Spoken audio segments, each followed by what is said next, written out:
Who do you talk to for military advice right now?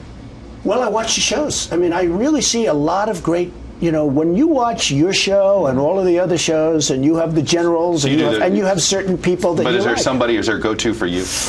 You know, probably there are two or three. Every presidential candidate has a go-to. Probably there are two or three. I mean, I like Bolton. I think he's, you know, tough cookie, knows what he's talking about.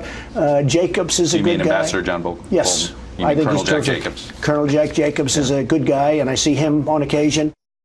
Wow, presidential candidate Donald Trump admitting he turns to TV for his military advice. Is this really what foreign policy could be based on for a future president? Here to break it down for us is Fox News contributor Gillian Turner. She served at the White House National Security Council under both President Bush and President Obama. Are you comfortable with the front-runner's status when it comes to military advisors?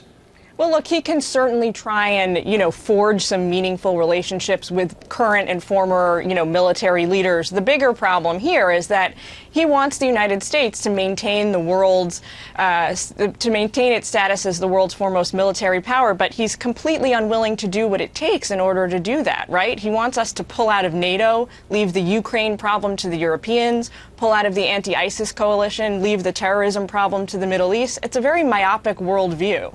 Well, I thought with ISIS, I thought he wanted to take them on.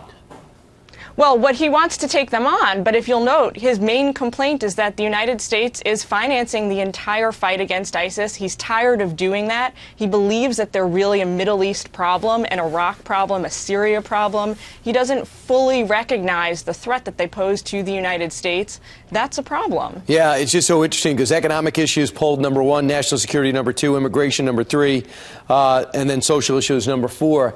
Carly Fiorina, although she's a business person, does have a lot of relationships in international business and with other leaders. Listen to her and her strategy. We have to support our allies in their fights against ISIS, for example. We ought to be arming the Kurds. We've been talking about it for 3 years. We ought to be giving King Abdullah of Jordan, another fine man, the bombs and materiel he's requested. We ought to be sharing intelligence with the Egyptians. Does that seem to be making sense? She's got a very fine, nuanced understanding of the issues, especially for somebody who completely lacks any policymaking experience in the government whatsoever. So I think with her, we've got a little bit of the opposite of Donald Trump in the sense that she's clearly got some very savvy advisors working for her. She's really got a good grasp of the issues. What we have to see now with her is whether that's going to translate into good policymaking, when, you know, as commander-in-chief. Which you only know if you get the gig. Now, I know Marco Rubio on foreign relations has spent a lot of time overseas and does consult with military leaders. Here's some of the things he would do.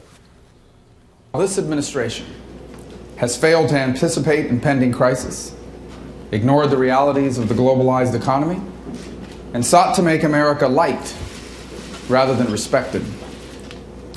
The way it has placed politics before policy and adversaries before allies. Beginning on day one, I will undertake a 3-part plan to roll back President Obama's deal with Iran and repair the damage done to America's standing in the Middle East.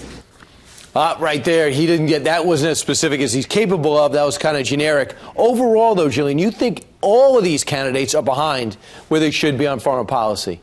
Yeah, you know, woefully underqualified when it comes to this issue. Look, in this cycle, so far, we have no John McCains who, whether or not you agree with his vision and his policies, somebody who spent decades working on these issues in different roles, different capacities. We have nobody who compares to that in this election cycle. So all the candidates are doing this mad rush to kind of beef up on foreign policy. I happen to believe that it's not really something you can beef up on. It's something that you've been working on for years or not. So there's going to be a lot of catch-up. In fairness, Lindsey Graham has, and he's been at the forefront of almost every major military decision over the last 10 years especially. Thanks so much, Gillian. Appreciate it.